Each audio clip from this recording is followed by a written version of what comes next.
Welcome everybody. Just give us 2 minutes. Let your buddies, let your peers get settled here. We'll do very quick intros. Hopefully most of you know who we both are, or at least one of us. And if not, good to meet you. But yeah, give us 1 minute and then we'll get into it. I mean, this is arguably, and I'd probably say if I had to pick one, like the most robust presentation, kind of like most information packed into an hour here. We've just done this enough times to know that we can't go beyond an hour. That's when we lose people. That's when we lose ourselves.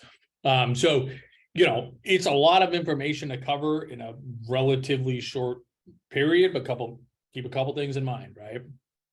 We're recording this. We're going to send that to you tomorrow, if not later today. You'll get the slide deck again. A lot of these slides we're going to kind of buzz through or skip just because there's a lot of content in there, and we want to make sure we're spending more time on the concepts. And then obviously you guys have the ability to meet with whoever you're working with, be it myself or Matt or anybody else on your team, whoever your rep is at College A Pro, one-on-one for all this stuff, right? So I'm glad that so many of you are engaging today and showed up, because I think it's really helpful to get a high level understanding of all of your options and some of the concepts, at least how we teach them, work. And then you can really start thinking about, okay, what makes the most sense with my family, and then collaborate with us to make a final decision, right? So yeah, appreciate you turning out today. I guess for starters, right? Congratulations. Big congratulations, unbelievable accomplishment. I mean, your kids are going to college, your babies are going to college, right? I mean, and I know we had some heartbreaks of sorts, which hopefully that's kind of in the past, because everybody got accepted somewhere. So we know we're going somewhere, and we got some unbelievable wins and everything in between, but it's no small feat, right? Getting your kids off to college is pretty amazing accomplishment at a family level. So, now's the fun part. We're going to pay this freaking bill, right? Figure out a way to do this. But hopefully, and my big get for this part of the process is like, listen, there's no fun way to pay $50,000 or whatever you're paying, right? But especially if we're borrowing the lion's share of that, or a meaningful amount of that, like that sucks too. But I think the win here is that what we can feel really good about with the families that we work with is, number one, again, you're going to understand and be educated on every option you have, and know that the direction you're moving in is the right fit for your family. And as you're going to learn, there's not a one size fits all, but you can feel good about like, hey, we're not just throwing darts here. We understand our options, and we're going to find out, and we're going to land on the one that makes the most sense for us. So, I think that's it for me for kind of openers here. Please probably put your questions in the Q&A as opposed to the chat. That way they get transcribed. Everybody gets to benefit from those after the fact. And whichever one of these Matts are not talking, or we're going to be banging away, answering questions in the Q&A. So again, my name is Matt Carpenter, right? This is my partner in crime, Matt Mulhern. I'm not used to saying that, right? I call him Vern. We call him Vern here at home, and we're so close yet so far away, because Verno's up in Boston from Jersey. We got to spend a day together yesterday, but here we are back on Zoom again, even though he's still right down the street. But Verno, you want to say a couple words before we dig in here, pal? Yeah, no, short and sweet. Welcome, everybody. Thanks for coming out tonight. I see quite a few of the participants here. I know are my clients, and as Matt said, we're going to, tackle a lot of information. It's kind of going to be jam-packed. We're going to do our best to keep it an hour. I already told them if I get long, keep me on track. So there might be some things you're not sure of. You got to go through, and then obviously happy to talk, one-on-one specifically, what makes the most sense. Any questions, obviously feel free, but obviously understand and know that you have the opportunity, to book a meeting to kind of, talk more in depth specifically about, your guys and what's right for you. So if you didn't get any questions answered, or anything pops up later, obviously you still have that opportunity. And really it's just about, through this whole process, right? You want to have an understanding of the process, and to kind of, this is the last piece. And as Matt said, a lot of times the most important, right? So we want to make sure that you're, fully educated, fully aware of all the options. And then, once you understand the options, you make the best decision and the best choice, for your family. And just, I'll add this and kind of diving into it here. this is 1 year increments, right? So, we're borrowing for this year, right? Or we're paying for this year. We're only singularly looking at this year. If you do take a loan, it's going to be for this year, freshman year. You can always change gears to a different program or loan next year, right? So you're not locked into anything necessarily. So understand that as well, right? So even though you go one route this way this year, in subsequent years, you might want to go a different way. So again, it's very helpful to understand, the full picture, to, piece this whole thing together in the best way for your family over the next 4 years. So without further ado, feel free, fire away the Q&As, and I'll be helping out and answering while Matt kind of gets us going here. Cool. Thanks, buddy. There's our cute little name of the presentation here. Bad picture of Verno, not your best look here, Verno. I aged a little bit. Yeah. Oh, I'm gonna tell Peggy you said that, but yeah, you stuck with me and Vern today. Let's see, we don't need to spend any time there. Okay, so just from a timing standpoint, right here we are at 6/1 here, right? Rabbit, by the way, but and this might be a little scary, right? Like right out of most monthly payment plans start 6/1. Nobody's late for anything. Okay. Nobody is late for anything, but a lot of these colleges, most colleges, you have the ability to make a payment plan, right? So if your bill for the year is $30,000, most college payment plans are 10 months. Most of them start around June. You can still start in July or start in August, but sometimes they have you make a bigger payment those first couple of months. It's all about contacting your school. Do you guys have a payment plan? Something else to keep in mind, and I'll flag this again in a couple of minutes, but you can still do a payment plan even if you can't pay the whole nut that way, right? So again, using that $30,000 example, that doesn't mean you have to spend $3,000 a month over the next 10 months to cover that. You might say, well, we could do $500 a month for 10 months. And okay, great. That's $5,000 less that you have to borrow. So keep that in mind. Now, most of the colleges are going to issue bills in and around July 1st to July 15th, due in and around August 1st to August 15th. There's a big variation. You just want to be focused on the colleges the college that you're going to be attending next year. Right. So, when are we going to be issued the bill? When is the first bill due for the fall semester? Again, with very few exceptions, the payments are per semester, right? So if your out of pocket is $40,000, you're going to get a bill for $20,000 this summer, and you're going to get a bill for $20,000 as we approach the end of the year, right? For the spring semester. But when we borrow, usually we do it for the year, right? So if we were going to borrow $40,000 for the year, we request to borrow that entire amount this summer, right? And then the lender will automatically disperse half of the fall semester, half of the spring semester. Okay. Before we get into the nitty-gritty part, the nitty-gritty of borrowing, we like to talk about some ways, and some of this might be obvious, but I think it's helpful to hear. And are there ways that obviously none of us want to borrow, right? And one thing to understand that, again, with only one exception, whenever we start borrowing, the meter starts running on the interest, right? So if we can delay that a semester, let's do that. If we can delay it a year or a year and a half, let's do that. And I just want to spend a couple minutes talking about some ways that we can do it, right? Number one, just like we talked about with a monthly payment plan, cash is king.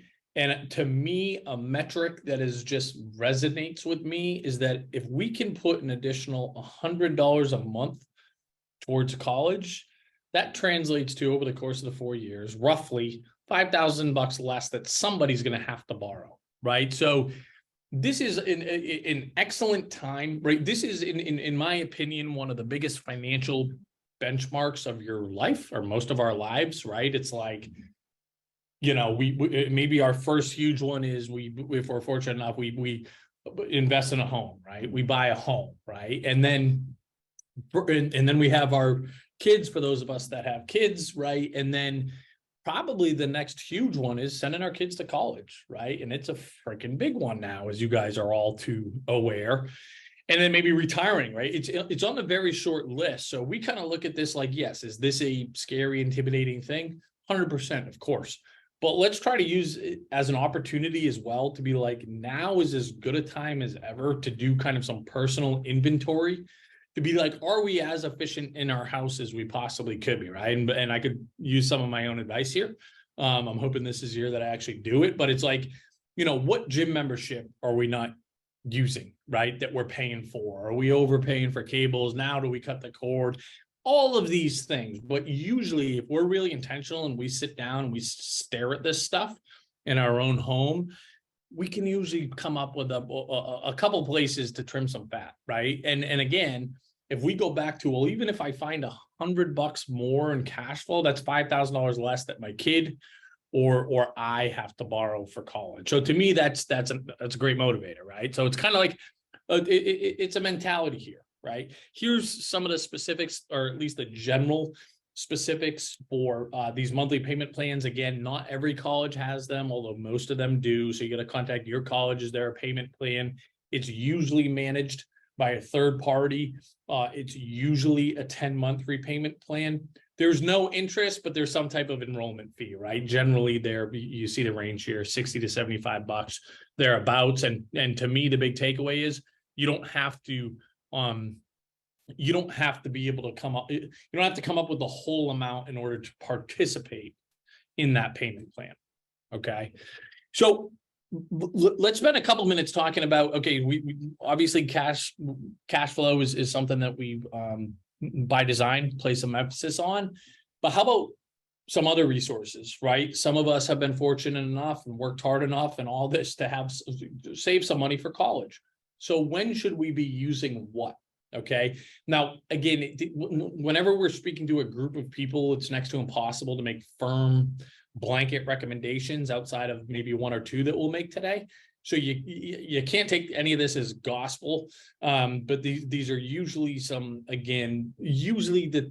are typical recommendations we make for most families. Obviously, you guys that have invested in our full level of service have the ability to work, with whether you work with me, Vern, or whoever else on our team to ask specific questions for your family here, right? But to just set the stage there, generally speaking, any money in the kid's name that's earmarked for college is what we want to use first. So if you have custodial accounts, UGMA or UTMA, right, especially if we're eligible for need-based financial aid, reducing that amount could help our need-based financial aid eligibility for subsequent years, right? So kind of a double advantage there in terms of using that resource first. 529s is the other big one, right? And 529s, ESAs, prepaid tuition plans, those are all interchangeable words.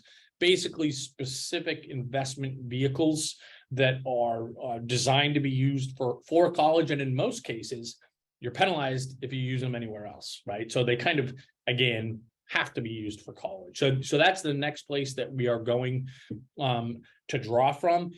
A question that we get a lot, okay, and I can't remember if we have a slide around it or not, and if we say it twice, that's not a bad thing.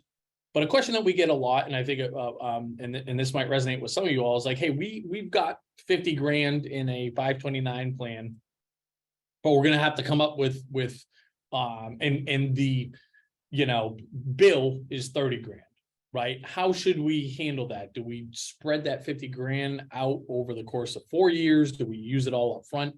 Generally speaking, again, going to that concept that I flagged at the beginning, and I'll probably return to, we want to delay borrowing as much as we can, right? So generally speaking, and again, you guys have the ability to meet one-on-one with us for this to confirm, we want to exhaust those up front. We want to exhaust our resources up front, so we can delay when we have to borrow, how much we have to borrow, et cetera, especially where rates stink right now, right? We're gonna learn that kind of harsh reality as well, but rates stink. So anyways, that's generally how we answer that question. And then obviously other resources that are earmarked specifically for college, right? We do get this question a lot of like, okay, how do I get my money from the 529? What's the actual mechanics of how this works? It's getting your money from any other. If you wanted to pull money out of your mutual fund or liquidate a stock or whatever, you just talk to whoever manages that fund, whether it's, we're up in Massachusetts here, most people have their 529 with Fidelity. You just whether it's you call or ping them or just withdraw it from your account, right? They don't really care, and they're just going to say, you tell us what you want to do. Do you want us to give you a direct deposit in your account? Do you want us to send it to the college? Do you want us to send a check to you? Do you want us to send a check to your college?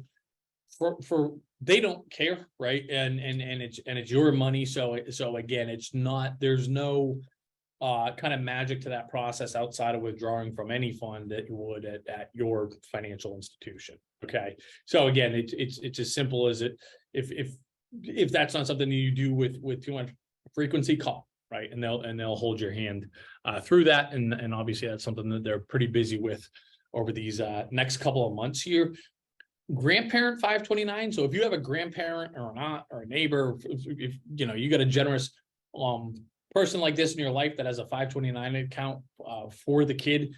This used to be a thing where if we were using grandparent or somebody outside the nuclear home, if they had a 529, we needed to be strategic in terms of when that got dispersed, less so now. Because I won't bore you with the gory details here, but basically it used to be that you could get punished from a need-based financial aid standpoint if the grandparents contributed to college costs from the 529 in years 1 or 2. And I'm like, and as I'm saying this out loud, I'm like, maybe we just get rid of this slide because it probably causes more confusion than it does solutions. But the takeaway is, if you have a grandparent that's contributing via 529, use it probably first, right? Or one of the first resources that you use, because again, we don't need to get strategic in the way that we did in the past with how the rules kind of used to be, right? I mean, here's some macro numbers. Our colleague Peg likes to have these up here. I care less about them, given that they don't matter to you. You're trying to make your decision for your family, right? It kind of is what it is. I guess kind of the takeaway here, if you're feeling like, oh my God, I wish I didn't have to borrow for college, or I didn't have to borrow so much, I assure you, you are not alone there. So something that we just want to flag here, because in our experience, not every CPA kind of has this on their radar. But if you are sending your kid to college and you make less than 160 grand as a household, specifically the adjusted gross income, you're eligible for a $2,500 tax credit, right? Per year, per child. So that's pretty significant, right? That's not just a deduction. That's a straight up, if you owe, if you owe 5,000 on your taxes, now you owe 2,500, or it goes towards, right back in your wallet if you don't owe. So you just want to make sure that it's on your radar for next year, again, especially if we're below that 160,000 adjusted gross income. But there's a wrinkle here that is one of these weird wrinkles, and a lot of people end up accidentally disqualifying themselves from this credit because they make this mistake, right? So if you have a 5, and again, you just want to be like paying attention to this. If your household has less than 160,000 AGI, it's less relevant if that's not the case. But if you have again, let's just say your college bill, you owe the college 30 grand, right? That's the net cost that you need to pay to go there. You have that in your 529. So and you pay that entire 30 grand from the 529. Okay. If you do that, you're now disqualified from that $2,500 tax credit. There's this, again, weird little IRS wrinkle where they need you to pay $4,000, at least $4,000 or more, from some other source aside from the 529 to qualify for this tax credit. And let me just unpack that again, because I know that's a mouthful. But you just use that example again. If I owe this college $30,000, right? I have it in my 529. I'm only going to use 26,000 from my 529, and then I'm going to pull in another 1,000 from savings, from checkings, from my kids chipping in, whatever. It can be anything else aside from the 529 that now makes you eligible for all of that $2,500 tax credit, right? So totally wonky and not relevant at all if you make more than $180,000. The only thing that we kind of flag here, what if you do make more than that? The short answer is you're disqualified from the tax credit. But sometimes if you're a business owner, right, and you put your kids on salary, then we could potentially take advantage of the tax credit through them. Longer conversation, and that's one that we can have more on a one-on-one basis. But that's kind of the gist of it. But Vernon, I'll get out of your way here, and you can. Yeah, just real quick, going back to ALTC for divorce separated situations.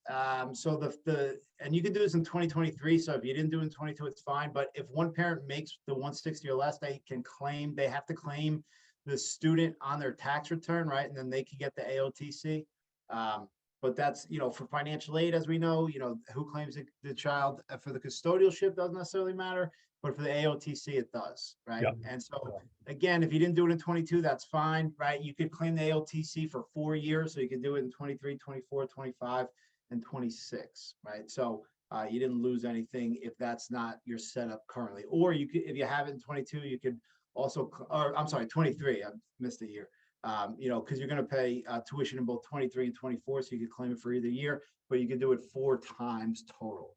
Verno, before I kick it over to you, let me just, another question that we get a lot is, how much is too much for my kid to borrow, right? And like, what's our opinion around that? Not because again, these are opinions, right? But we have some rules that are grounded in data and math and all of that, or guidelines is a better way to put it, where and not that anybody has the ability to follow them, right? A lot of families kind of are where they are, and they got to do what they got to do at this point. But perfect world, we do not want to borrow as the student more than our expected average starting salary freshman year, right? So if I need to borrow $60,000 and I'm going to be an engineer, I'm still I'm looking at the math and it works for me. If I'm thinking about becoming a teacher, I'm a little bit more concerned because, again, when I think about my take-home pay versus my first expected monthly loan payment, the balance is off there, right? And you guys, if you want, again, not that this is perfect, but within your platforms, if you click on any school here, we give you a decent idea, and I know some of you have a different interface, but it's the same information here. But based on the school, based on the major, we give you an idea what that first take-home pay is likely going to be. Obviously, this is imperfect, but is a fair expectation of what it's going to be per month versus your first monthly loan payment, right? So I think that's pretty helpful to see. And then you can again see the gross of like, hey, what is our expected average starting salary at this school based on the major. Again, we'll never be perfect there, but some type of hopefully helpful guideline. So anyways, go ahead, Verno. All right. So what type of loans are actually available, right? So kind of high level, there's 3 categories. There's federal, there's state, and there's private, right? So we'll tackle the federal ones first. There's actually 2 different federal programs. There's the federal student loan, right? So the federal student loan is singularly in the student's name. We're going to have a slide on the details of that in a second, but it's basically $27,000 over 4 years. So for freshman year, your son or daughter has been offered a $5,500 federal student loan, which may have been broken up, $3,500 subsidized, $2,000 unsubsidized. We'll tackle that in a second, the details of that. But that's the federal student loan. We also had a question about student loan forgiveness, right down the road, if that ever comes to pass again, which honestly, looking at the political climate, in my opinion, again, just my opinion, I don't think that's going to happen. Just looking at what's going on now with the forgiveness they're already going to do. But this federal student loan would be under the exact parameters of a forgiven type loan, right? And then there are also, which we'll talk about some, depending on, what field your son or daughter goes into, there are some, forgiveness programs that still do and will exist. These federal student loans are the exact loans that fall under to the, those forgiveness parameters. So if you want to, you think that there may be some forgiveness down the road, you take the federal student loan, right? Then you have, so that's the federal program for students, right? And again, we'll talk about that, but that's singularly in the student's name. Then you have the federal program for parents, right? The federal program for parents, kind of little mnemonic device, P Parent Plus, right? It's the plus loan. That loan is singularly in the parent's name. Again, there's some pros and cons of that, which we'll tackle. Those both loans are from the federal government, right? Then you have state option, right? You have a state option depending on, not every state has a loan program for borrowing. But you can either borrow from, if your state does, the state that you live in, no matter where your child goes to school, you could always borrow from that state.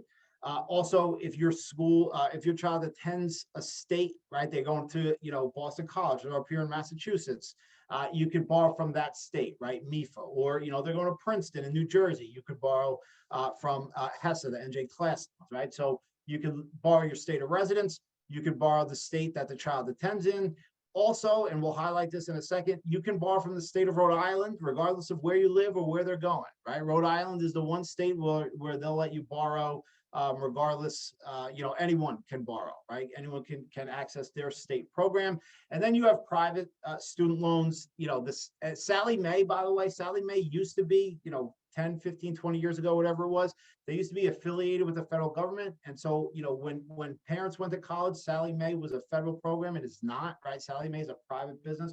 So private loans, Sallie Mae, Wells Fargo, College Ave loans. I just saw a commercial the other day, which now I don't remember the name of it, but you'll see that, especially this time of year, a lot of the private businesses, banks, et cetera, offering the private student loans. So that's kind of high level, your three options: the federal programs, state programs, the private programs. Again, we'll talk about the pros and cons of each in a second. Then you have kind of alternative loan options, home equity, right? You take a home equity line of credit or home equity, a cash out refi potentially, and access to equity of your primary residence. Again, pros and cons of that. My dad, I have three other siblings. My father, actually, that was the method he chose, right? He utilized home equity to send me and my siblings to school. Again, in this interest rate climate, that might not be the best option, but we'll talk about that. You can also take a 401k loan. Potentially, if you have been contributing to 401k, you have that. Sometimes there's borrowing programs there. Intra-family, we talked about that. There's no penalties to that anymore, so the timing of that isn't as important. But you have a grandparent and uncle who are going to contribute. And then if you have a life insurance option, which you can take advantage. So any kind of those extraneous, not necessarily educational loans or student loans, but any resources that you or your family may have available. Right. So kind of high level, that's kind of, the options that are available. Bruno, you're already behind schedule, buddy. You're just supposed to say, here's what I'm going to talk about in the next 20 minutes. That's what you're supposed to say on the slide. Yeah, can't help myself. All right. So direct federal student loan. So this is the federal student loan. It's use it or lose it, right? So if you don't take the $5,500 this year, you cannot go back and get it next year. You could always take the 65 sophomore year, right? But if you don't take the 55 this year, you're not eligible to take it in subsequent years. For the most part, we're going to recommend that everyone takes that $5,500. Again, one, it's in the student's name, right? It's really the only loan. And that's why I don't like the term student loan. They should call them educational loans, because most times the parents are on them.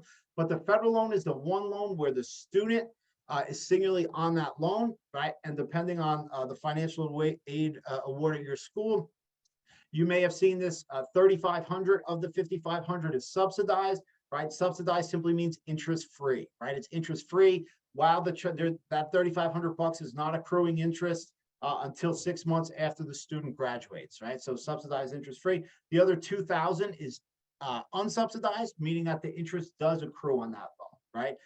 You can take the subsidized part and not take the unsubsidized, right? So you could take the $3,500 interest-free and not take the $2,000. Again, if you want specific recommendations, happy to give those. But that's kind of your borrowing program here. And again, it's student loan, $27,000 over 4 years. And let me just piggyback on this quickly. Couple things here, right? You don't get to choose, unfortunately, subsidized, unsubsidized, and how much. It's all dictated by, well, there's two things that ultimately dictate this, right? The EFC, according to your FAFSA, and then the particular college that you are attending, right? And they tell you, here's the subsidized versus unsubsidized portion. Now, two more things I want to point out. Some of you, and this is more at the elite type schools, you weren't offered this loan as part of your financial aid package. or maybe you were just offered a subsidized portion, you are entitled to that $5,500. And you just need to reach out to your school to say, hey, I'd like to take advantage of this, even though it wasn't included in our financial aid package. And I'll tell you why, at least for me, I recommend every single one of the families that I work with take advantage of this loan, even if they don't need it, right? Reason being, let's say you're fortunate enough to be in that situation, right? I'm going to say, listen, still have your kid take out this $5,500 this year. You pay it off instantaneously before any interest accrues or anything like that. You do that each year, your kid graduates with established credit. So it's a nice little perk, again, if you have the ability to do so, which obviously these are some other talking points. I don't know if there's anything else you want to hit on here. Yeah, the one time too, also in terms of recommendations, sometimes you take it for the optics, right? You take that federal student loan for the optics if you're trying to set up an appeal, or if you had a very successful appeal, or that school is giving you a significant amount of need-based financial aid. Even if you don't necessarily need that $5,500, you take that anyway. I'll tell you, this is the one program where the school sees if you take that loan or not, right? So a lot of times I'll recommend to my clients, take this $5,500. If you don't need, and a lot of times it's subsidized, so there's no interest on it anyway. You could pay off that $2,000 quickly if you want, right? Before it accrues interest. But if you don't take that, and this is not definite, but if you don't take that, you go back to the school in subsequent years and they say, well, you're not in that dire straits. You didn't even take the $5,500, right? So a lot of times the recommendation is just take it, just for nothing else than optics. And we got plenty of examples, Absolutely. right, where this is proven out good both ways. Yep. And so in order to do this, it's like a 15-minute process, but there are 3 steps that you have to tackle. I know some of my clients have already done this, but you log on to studentaid.gov. We will send you a step-by-step exact breakdown of how you actually go about exercising this federal student loan. And again, very few cases we're going to say don't take it for all the reasons we highlighted. You are usually going to take this. And again, you could always pay it off. The school doesn't see how you pay it off, right? It gets subbed out. They have 6 or 7 loan contractors who will manage that loan, so you could pay it off. The school won't see that, but they will see if you take it or not. Yeah, and we're getting a couple questions in terms of like, okay, how does this actually, the money come to fruition? Like, and Bern just said this, but this is the website that you go through. They're going to ask you for the kids' FSA ID, and then there's 2 steps that they complete through this called entrance counseling and a promissory note. Again, we'll send detailed instructions around this ourselves. I think we do a better job walking people through it than the Department of Education does, but that's the short answer, at least. All right, let me get you. And the other thing to this, so is that $5,500 and 65, 75, is that automatic? Yes, as long as you submit a FAFSA, right? So you have to submit a FAFSA. As long as you submit a FAFSA, you will get that guaranteed $27,000 over 4 years. There you go. And that money is sent directly to the school, right? You don't get a check for that. That's sent directly to the school. It comes right off your bill. There you go. Yep. All right. So the Federal Parent Plus loan, right? Again, P-Parent Plus. It's the federal government's borrowing program for parents. Now, the Federal Parent Plus loan is singularly in the parent's name. If you have a 2-household family, a 2-parent household, you can take it in mom's name or dad's name. Sometimes there's, you want to choose strategically there, so if you're not sure which one, talk to one of us, whoever your rep is. But that's the borrowing program for parents. It's a fixed interest rate. Either you qualify or you don't. It's a 15-20 minute application. It's not a heavy lift.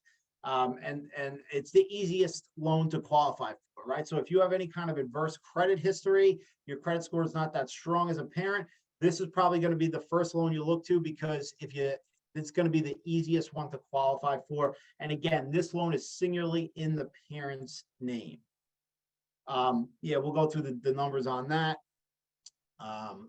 Okay, so now here's the other thing with the Parent Plus loan and all of these loans. The interest rates reset every year, right? A few years ago during COVID, this rate was down to like the 5 or 6%. Obviously, these interest rates move, with the interest rates of the country. So this year it's over 8%.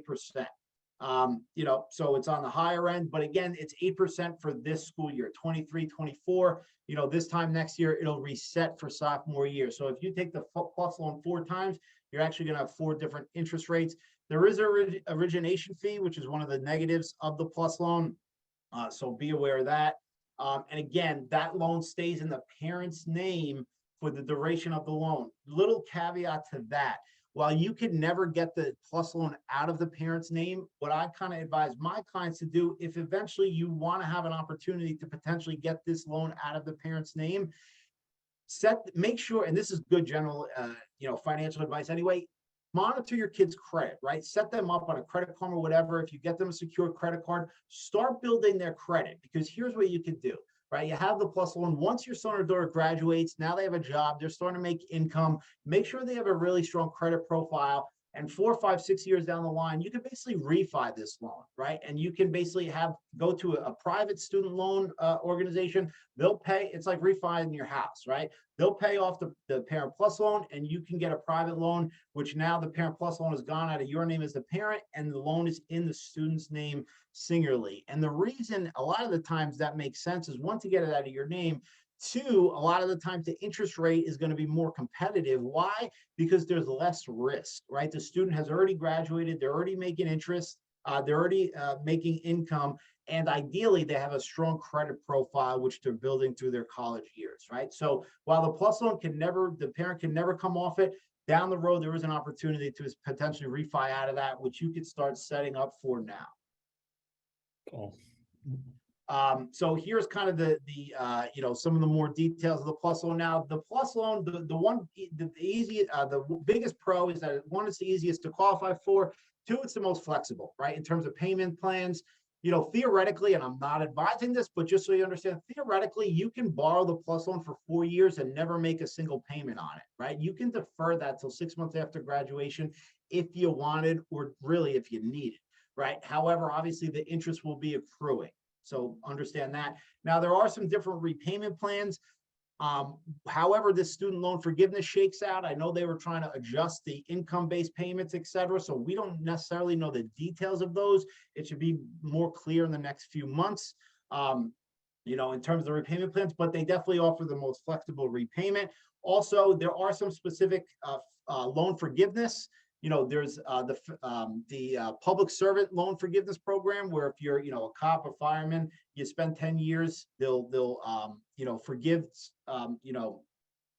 this federal Parent Plus loan, nurses, teachers, etc. So these federal loans are the ones that fall into these programs. If you fall into that category, we're not going to dive too much into detail, because it's only going to hit a few of you. Book a time, we'll talk about it. And so again, flexibility, ease of acquiring it, and also they turn these loans around very quickly, right? It's not a 1 or 2 or 3 month process. Theoretically, you could do this in August and be completely fine. Where this loan is taking care of your bill for September, right? So they turn them around pretty quick. Yeah. So now we talked about the state loans, right? Not every state offers them, but check them out. The state loans are a little bit different. It's fixed, whatever it is, is going to be your rate.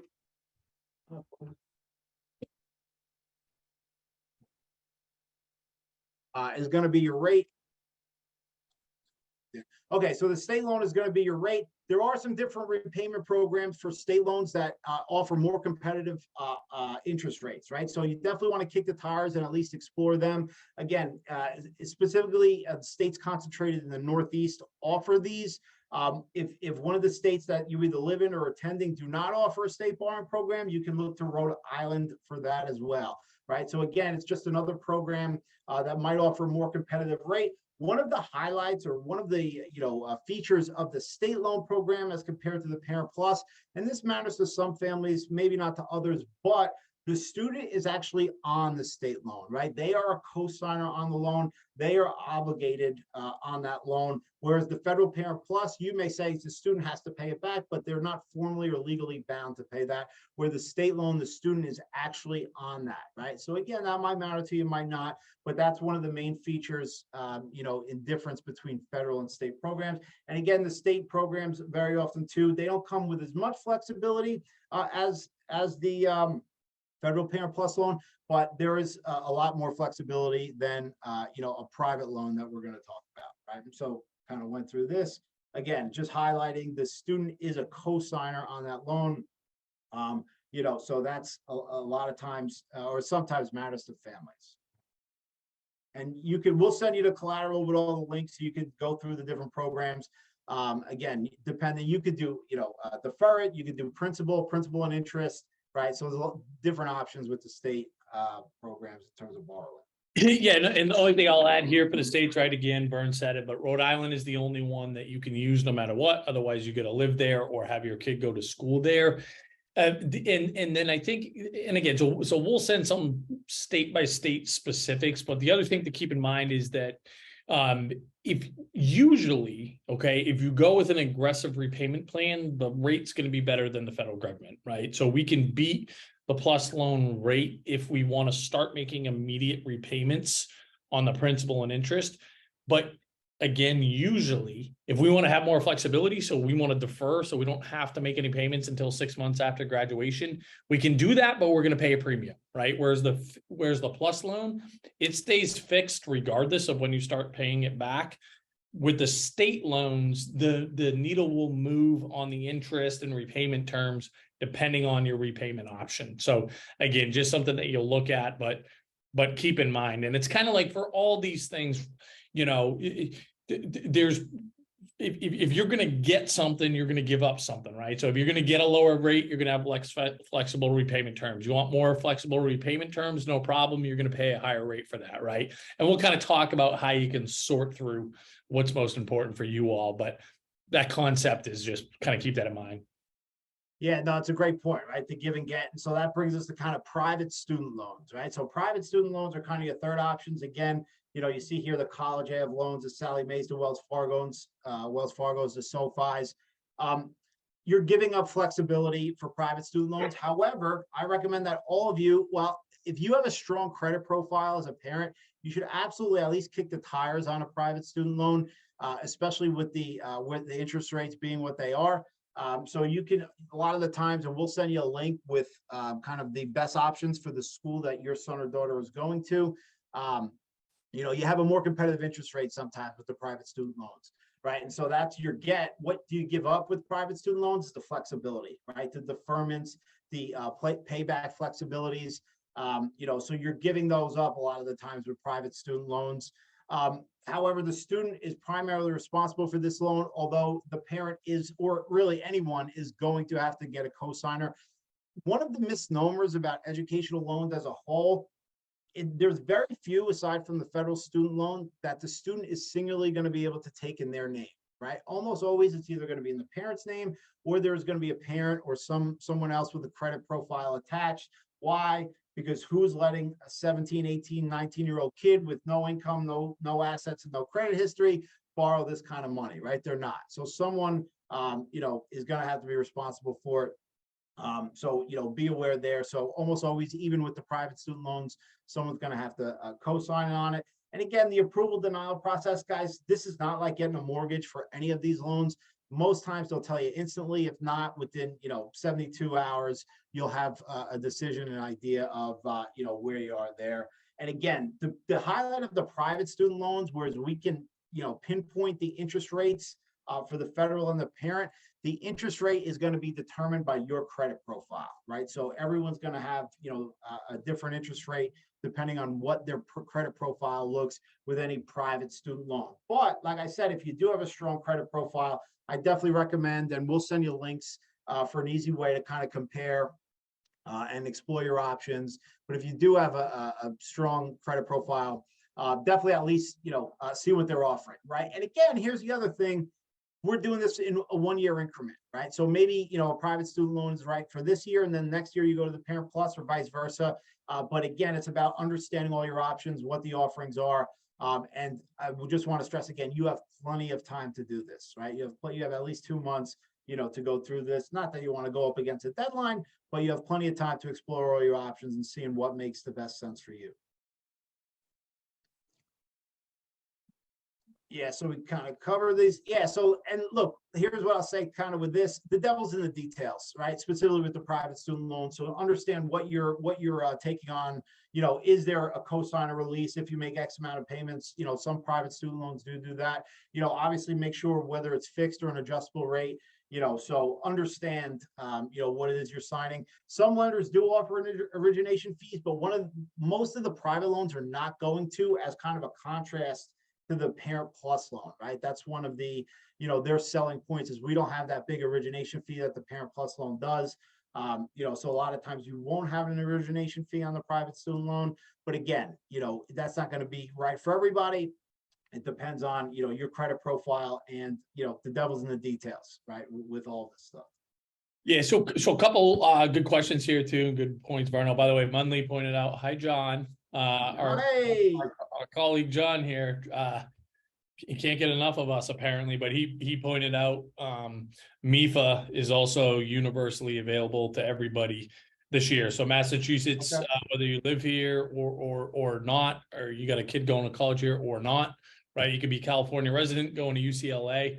You can take advantage of MIFA's program, and it's a competitive one, right? Similar to Rhode Island. So that's another option available for families. Thank you, John, for pointing that out. And we can use these loans by and large to cover anything under the cost of attendance umbrella, right? So that could even be some families need to borrow extra to cover plane tickets and off-campus student housing and meals, right? Anything that's under the again that umbrella you can borrow for that. And some families even get a refund check that will get sent directly to them to cover those indirect expenses like plane tickets, laptops, whatever it happens to be.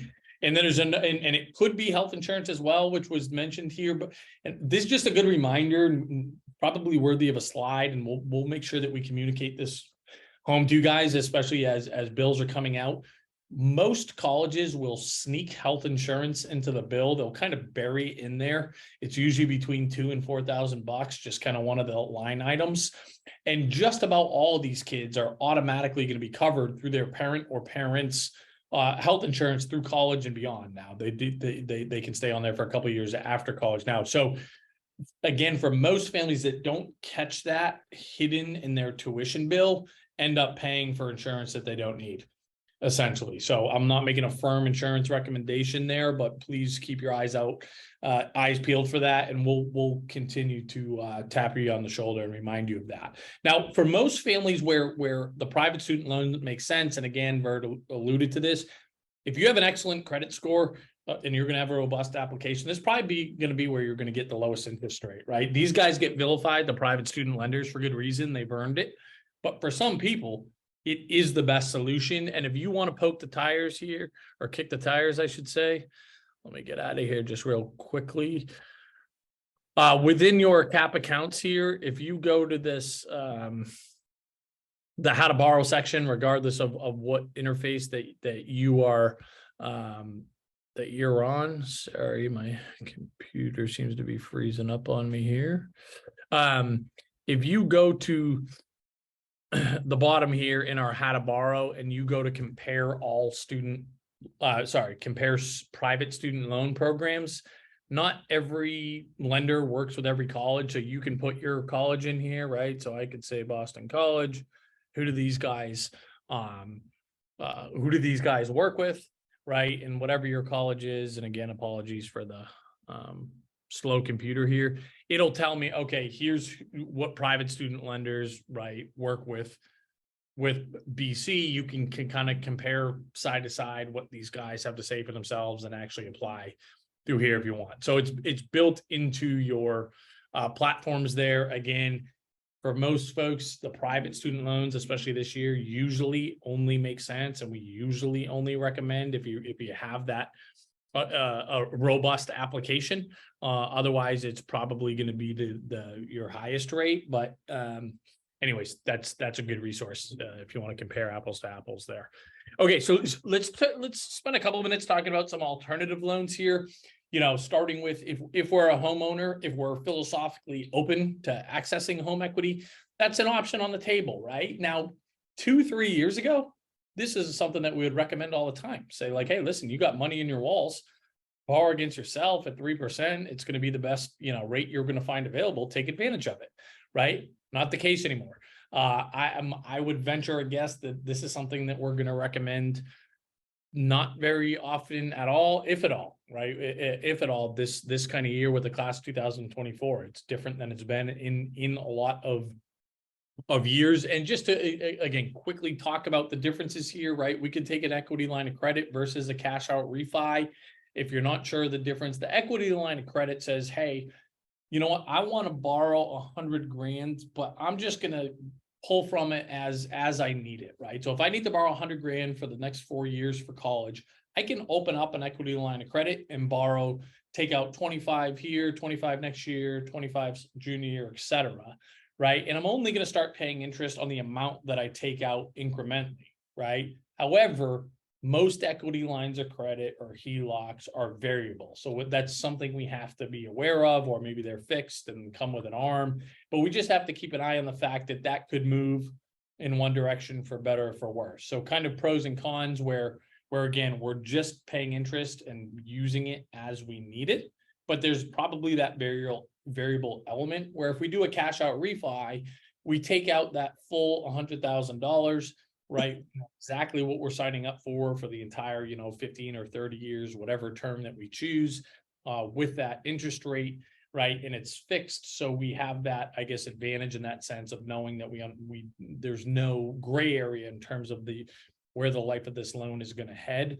The other kind of factor there to consider is if you were eligible for need-based financial aid and you're going to pull out $100,000 and maybe have a percentage of that sitting in your bank account next year, that's something else that we would just want to think about, talk about, etc. But again, I think for most people, home equity is just not going to be a recommendation for this year. Now, 401k loan, the headline here is do not withdraw from it. Full stop. Do not withdraw from it. You're going to get smoked from a million different directions. Higher taxable income, maybe your financial aid goes down. You're robbing your retirement. You're paying a penalty if you're under 59 and a half, more taxes, et cetera, et cetera, et cetera. You'd really have to talk us into why that's a good idea. Some people have the opportunity to borrow against it, right? And a lot of employers have a really competitive rate. Again, there's a lot of disadvantages to tapping into retirement, right?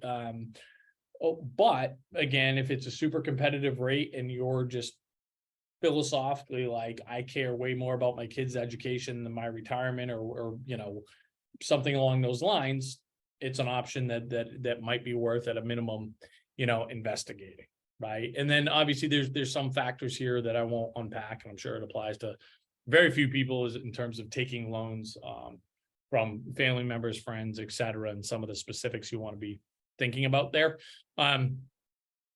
Okay, so it's similar to a 401k. If you have a whole life policy that allows you to either withdraw or borrow against, we always want to take the option of borrowing against, right? Again, if this is a route that we're going to go, because if we withdraw from it in subsequent years, it will be counted as untaxed income, and that can have a huge impact on our financial aid eligibility. So again, if we're eligible for need-based financial aid, we would not recommend withdrawing from a whole life policy for college, because it's going to hurt us a couple of years down the road in terms of our eligibility. It matters less if we're not eligible for need-based aid there, right? So that becomes less of a concern. But again, for most families, we'll say we'd rather have you borrow against it, which in most cases usually just reduces your death benefit, than taking a straight withdrawal there. So just something to keep in mind here, right? Now, obviously, so what's the right loan for you, right? Like that's the takeaway for families, for those of you that are listening that are going to need to borrow in some capacity. The question becomes, okay, so which loan should I take? And it does matter, right? Interest does matter, certainly, because in this kind of example here, if we're borrowing, even a percentage higher than other options, right? When we bake in the average amount that someone borrows over 4 years, accrued interest, compounded interest, et cetera, it can be a monumental or a significant swing, right? A significant swing, like the percentage points do matter. However, it shouldn't be the only thing that drives our decision. Oh, and actually, this is something that we just probably makes sense to have this slide after the private student loans. But anyways, this is at least to us, a program that we recently learned about, right? Which has some really competitive features. So we're at least making sure that our families know about it. Cause as you can see here, it's limited in terms of how much you can borrow, right? You can only borrow up to $12,000, which is unique because most of these loans you can take as much as you want, unlimited up to a cost of attendance. So this particular program caps the amount you can borrow, but it's incredibly competitive interest while the kids are in school and even after with this year's loans. This is a rate that we would live with right now. So again, we will send the and here's some kind of in the weeds details. We will send the specifics after the fact, but for families. One feature with that private loan that I do want to point out is summer sessions, right? Summer sessions, traditionally you're not going to be able to borrow for. There's no grant money available, but they'll let you borrow up to $3,000 for a summer session. So if your son or daughter is taking a summer session in subsequent years, this may be a pretty good resource, and a unique availability for borrowing that some of the other programs really don't offer. This is also a really unique feature where the checks are mailed directly to you, not your college. So you're in control of that. I mean, go buy a boat for the summer if you want to, right? I think that's the takeaway. But anyways, so again, little out of placement in terms of order of operations here, but we'll make sure you get those details because we're totally intrigued with that program, and it's newer to our and Vern, credit to Vern for discovering that. Okay, and so just kind of like bringing this whole thing together, right, and coming back to the core question. Okay, great. I got a foundation of an understanding for what's the difference between PLUS versus Sally Mae's Little World versus MIFAs and RISLAs, right? These state programs. What is the right option for my family? And in order for us to help guide you towards that decision, and this is a collaboration, these are the questions that, as I have all these meetings, and I've had probably thousands of them, that I need to ask and get answers from, that's going to help dictate my recommendation, right? Because it's and Vern knows this too. It's incredibly common. We could have 4 meetings tomorrow to talk about, okay, what's the best loan for our family to take? And for the first meeting, we say PLUS makes the most sense for you. And the next one, we're going to say MIFA is the best fit for you, and so on and so forth, right? So these are the things you want to think about, right? Of course, again, how much is the rate of this loan going to dictate everything? Because if it is, that's somewhat simple as in the sense that we'll say, okay, well, how's your credit? And let's apply for the private student loans, see what those rates look like, and we can compare side by side next to PLUS and the state options, and that becomes pretty easy. I think the more I think that arguably the most important question is, who's responsible for this, right? And I think most families, even at this stage, if you guys haven't talked about this internally, completely normal, because again, usually when I'm asking this question, even this time of year, it's like, wow, we haven't really thought about it, or one parent has an idea, the other parent maybe it's aligns or doesn't, but it's like, who's responsible for this? Is this the student? Is it the parent or parents? Are there 3 households in play here? That's what we need to start thinking about, right? And starting to make some decisions on, because again, that's also going to dictate a lot of things, right? Because there's plenty of families we work with say, hey, I see this as, or at least a percentage of this as completely my kid's responsibility. It's important to me that they're formally attached to that loan in some capacity. Well, okay, if that's the case, there goes the PLUS loan. Let's take that off the table, right? And that's one less option that's even in play, right? Again, and that's just, and plenty of families are like, well, we don't really care. We just want the best option for our family collectively. We're kind of all in this the same. Okay, so again, now maybe the PLUS loan's back in there. So, and when I talk about how much do I value consumer protection and flexibility, this is one of these things where it's like, okay, I saw the PLUS loan is 8 and change, right? 8% plus this origination fee, and I can get a you know, a loan from MIFA at 6%, right? That's kind of a no-brainer, but I can only get that 6% if I start making immediate repayments on the principal and the interest. And I'm self-employed, and so my income really fluctuates. So and especially you know, this year, right? Obviously, I'm talking hypothetically here, but if that's you, you might say, you know what, I like the idea of not having to make a payment for 4.5 years. There's no prepayment penalties. And again, I can change my repayment plan really at any time for the life of the loan. I'm talking about the plus loan here. I might be willing to pay a little bit of a premium for that flexibility. You know, so again, it's a higher rate, but those other features outweigh, in my mind, you know, again, the loan option with the lower rate. Okay. And 3 and 4 are really similar there, right? Another way that I look at the plus loan is kind of like insurance. When I pay a premium for that insurance of like, if this unforeseen event happens in the future, I'd rather be, you know, working with the federal government where presumably there's going to be more flexibility. Again, I can change my repayment plan in a way that's a lot easier than if I'm working with a Sallie Mae, SoFi, et cetera, et cetera. And there is no right and wrong here, guys. I mean, that's the thing that's a little bit unique here too. We all have our opinions, but they're also going to be driven by kind of like your values and your philosophy towards this, and obviously the more tangible things like credit score and stuff like that, right? If the credit score is not good, we're probably taking Sallie Mae off the table and all the private student lenders, because that's going to be our highest rate. So today is about getting your wheels turning. Start having these conversations. We have some time here, right? Like we talked about it. In some ways, it's like, oh my God, we have to come up with $40,000 in the next couple of months. How the hell am I going to do this? But it's actually incredibly normal that nobody's really dug into this yet. This is completely normal with our timeline. And we try to do this presentation right around now, right? June 1st, kind of hit the nail on the head. And we encourage folks to have decisions around mid-July, right? Because that's in and around when bills are issued. And that gives us tons of time to actually execute it before we get into August. So we got a solid 6 weeks, and that's even ahead of the bell curve, believe it or not, before we want to have a decision. So you got plenty of time to meet with me, Verno, whoever you're working with at CAP, to make sure that by, again, mid-July-ish, you guys are feeling great about your game plan. And that's the goal here, right? So it's like, you know, and I think I think very few families work with us to be like, oh, I want to hire these guys to tell me what loan to take.